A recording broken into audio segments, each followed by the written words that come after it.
was irrelevant. It was just a sound source, so I could test the equipment. It might as well have been birdsong. I was really happy that the reflector, which I'd made myself out of an old satellite dish, was working so well. I lowered the gain and the meter stopped peaking when the people laughed. Just then I felt a touch on my shoulder and found Carter standing behind me with a stoned half-smile on his face. I knew who he was, of course. Blonde beard plaited into a sort of fashionable rope, no shirt, and a tattoo of Mexican calaveras on his chest. I assumed, with a sinking feeling, that this hipster Jesus was something to do with the trendy crowd of picnickers and was about to kick my ass for spying on his girlfriend, something of that kind. Instead, he asked me about the reflector and seemed to understand at least some of the technical language I used in my explanation. I found myself giving him the headphones so he could listen. He told me the reflector was sick, and though this was hardly an incisive remark, it made me feel as if I'd won an award. Then, to my frank astonishment, he suggested we go back to his dorm room and listen to music. At that time, I had strict rules about the kind of music I would listen to. I wanted to avoid slippage. Old songs made me feel nervous. Also, old recordings. I wanted to be 100% forward-facing, moving into tomorrow at top speed. I'd grown up listening to a lot of 70s progressive rock, songs about space travel and chivalry with frequent changes of time signature and bombastic effects.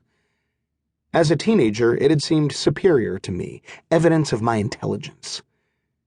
I'd begun to listen to 60s psych and garage, inching backwards through the years, but at a certain point, I'd decided there were certain echoes I couldn't afford to hear.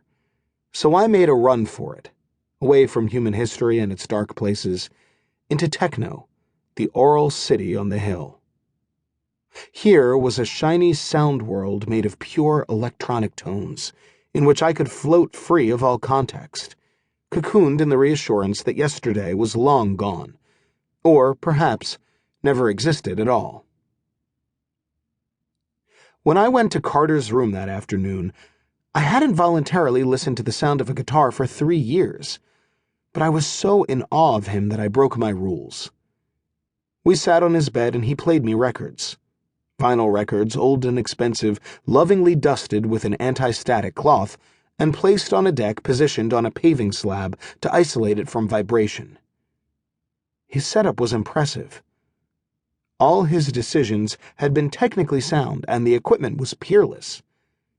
The turntable was connected to twin-valve amplifiers, 50 years old or more, engineered to specifications that would be considered excessive today. They, in turn, were connected to a pair of British studio monitors that, he boasted, had once hung in the control room at Abbey Road.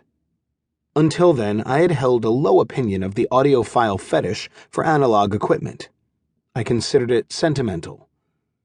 Carter completely changed my mind. At first, I was solely preoccupied with audio quality. I appreciated the range and dynamics of the reproduction without paying much attention to Carter's music taste. Gradually, I noticed that everything he played was by black musicians. Many different styles, but always black music, most of it completely unfamiliar to me. I began to listen with increasing pleasure. Carter didn't so much play me his record collection as narrate it. He began with Jamaican dub. From there, he introduced ska and soca, soul and R&B, 70s Afrobeat, and 80s electro. He spun early hip-hop and free jazz, and countless regional flavors of bass and juke music. Chicago, London, Lagos, Miami. I had not known there was such music. Over the next weeks and months, Carter taught me to worship. It's not too strong a word, what he worshipped. He listened exclusively to black music because, he said, it was more intense and authentic than anything made by white people. He spoke as if white people were the name of an army or a gang, some organization to which he didn't belong. I paid no mind to his garbled explanation of the source of this black intensity. The sound was good, and I'd noticed something extraordinary that was occupying most of my attention.